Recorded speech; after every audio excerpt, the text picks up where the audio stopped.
Corona cases में सरकारी अस्पतालों से ले लाभ, कलेक्टर ने की लोगों से अपील। कहा सरकारी अस्पतालों में भी मिलेगी राहत, दवा ट्रीटमेंट एक, घबराए नहीं, सरकारी अस्पतालों में होंगे बेहतर इलाज।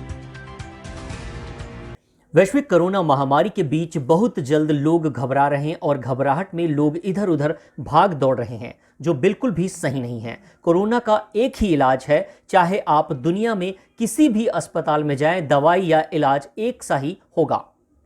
मगर लोग ज़्यादातर प्राइवेट अस्पतालों की ओर दौड़ते हैं, जिसकी वजह से अस्पतालों में खर्च बढ़ता है और लोग आर्थिक रूप से कमज़ोर हो जाते हैं। जहां सरकारी अस्पताल में भी वो सभी सुविधाएं हैं जो एक प्राइवेट अस्पताल में है, जहां आपके लाखों रुपए खर्च होने की संभावनाएं बढ़ जाती है। वहीं सरकारी अस्पताल में मुफ्त इलाज है, मगर लोगों के मन में ये भ्रांति है कि प्राइवेट अस्पताल में बेहतर इलाज होगा, जिसके चलते वो ऐसा करते हैं, जो बिल्कुल भी सही नहीं है। हमें इस महामारी के बीच सबसे पहले अपना और अपनों का ख्याल रखना चाहिए। वहीं अगर कोई संक्रमित भी हो गया तो पैनिक नहीं होते हुए होम आइसोलेशन में दवाइयां चिकित्सकीय सलाह से लेना चाहिए। वहीं अगर ऑक्सीजन लेवल कम हो तो सरकारी अस्पतालों से स्वास्थ्य लाभ लेना चाहिए, न कि प्राइवेट अस्पतालों की ओर रुख करना चाहिए। ऐसा करने से आपकी आर्थिक हानि होगी, जबकि सरकारी अस्पताल या प्राइवेट अस्पताल में कोरोना के एक सा ही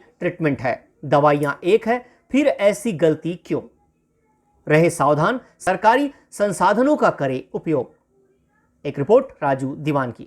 सबसे पहले मैं ये कहना चाहता हूं कि कोरोना जो एक बीमारी है, इसका लाइन ऑफ ट्रीटमेंट मतलब जो दवा है वो सिम्टोमेटिक है या एक है। चाहे आप किसी विदेश में कहीं इलाज कराएं या भारत के बड़े से बड़े डॉक्टर में इलाज के अस्पतालों के पास इलाज कराएं या हमारे सरकारी अस्पतालों में इलाज कराएं, इसका लाइन ऑफ ट्रीटमेंट एक है। आपको दवाएं वहीं दी जाएंगी, जो आपका लक्षण रहेगा उसके आधार पर दवाएं दी जाएंगी।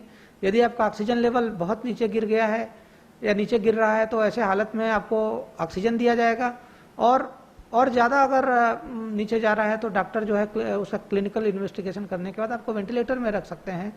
इस कारण ऐसा लोगों के मन में एक भ्रांति है कि हम प्राइवेट अस्पताल में जाएंगे तो हमको बहुत ज़्यादा मतलब हम बच सकते हैं या कोई दूसरा इलाज होगा। मैं कहूँगा कि जो लाइन ऑफ ट्रीटमेंट प्राइवेट अस्पताल में है वही लाइन ऑफ ट्रीटमेंट हमारा भी है, बल्कि प्राइवेट अस्पताल में हम भय में हम जाते हैं और वहाँ लंबी चौड़ा जो है बिल लेकर आते हैं, उसके बाद हम गरीबी के दंश में हम लोग जाते हैं। तो मेरा निवेदन है कि हमारे पास पर्याप्त मात्रा में ऑक्सीजन बेड अवेलेबल हैं, हमारे पास वेंटिलेटर्स अभी कम है, परंतु जल्दी ही 8 वेंटिलेटर्स और आ जाएंगे, तो 18-20 वेंटिलेटर्स हमारे पास अवेलेबल हो जाएंगे।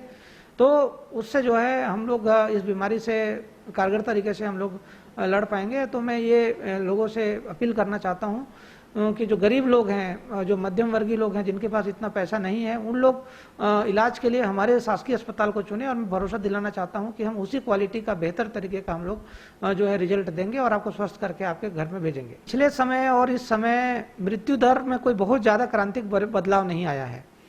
अलग अलग जिलों में लगभग स्थिति वही है। जैसे भारत में ये मृत्यु दर 1.6% है, हमारे धमतरी जिले में 1.7% है, तो कोई बहुत ज़्यादा इसमें बदलाव नहीं आया है।